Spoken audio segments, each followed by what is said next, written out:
Hello traders out there in Traderland, my name's Dez here at Grok Trade on Thursday, August 9th, 2012.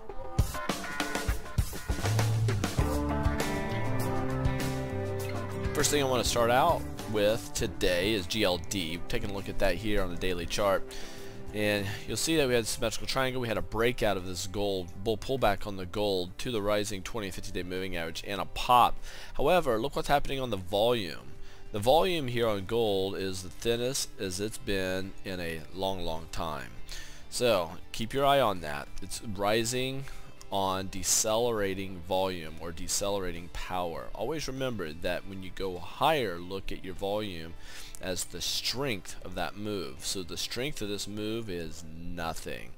Really interesting. So keep your eyes on that, you gold bugs out there. Let's take a look here at the S&P daily and the markets in the day mix, but we do have here Dow down but everybody else up, and you'll see that the Nasdaq was up 0.25%, the Russell was up 0.34%, but the VIX lagged the broad markets all day long, which is no good. But the VIX down just a fraction. Gold, as I just showed you, is up 0.33%.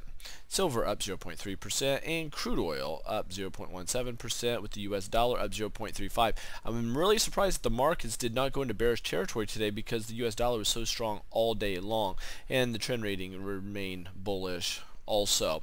Now, the S&P daily. Yesterday we had a doji, today we have a doji. What's interesting here is we're getting a choppy sideways movement here, which the market really needs to do in the next few days for us to build a high base. At this moment, we're not out of danger of a nice correction taking place. We do have a higher high, higher low, but nonetheless we do have a doji. On the Dow, you'll see the same thing, but instead you have a lower high, higher low. So it's an inside trading day. So we had two of those inside trading days together, so we have a pinching taking place with the large caps.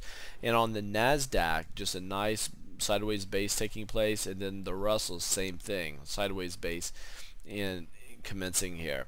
Now with that, let's take a look here at the banks. Banks are giving us a sideways base. So far we don't have a sell-off, but again on the S&P daily, I think that we're not out of the woods. We could get a nice red candle going in, rounding out the week here and going into next week.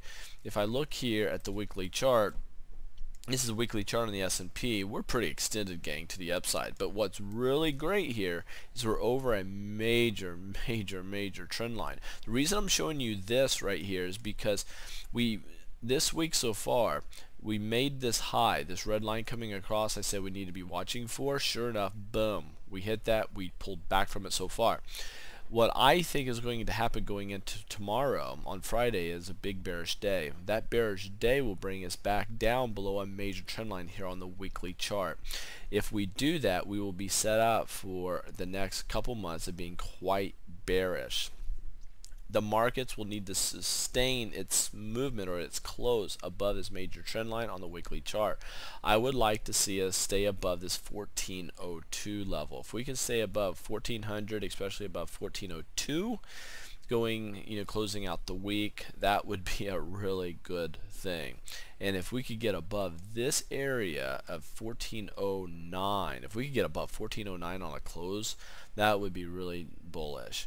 So a couple things for you to share with your colleagues and friends. We certainly hope that you do that, and it does not go unnoticed. Thank you so much for all you who share these videos that we do with everybody else. So that is great. And for Matt, who is doing our futures videos, he's our futures analyst.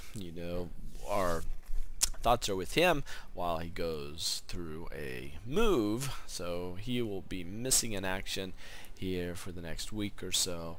So we'll miss him as he's gone, and then Mark is gone on vacation, so this week is very thin when it comes to videos, but mine are still here. Feel free to come and partake. Take care and very safe trading to you.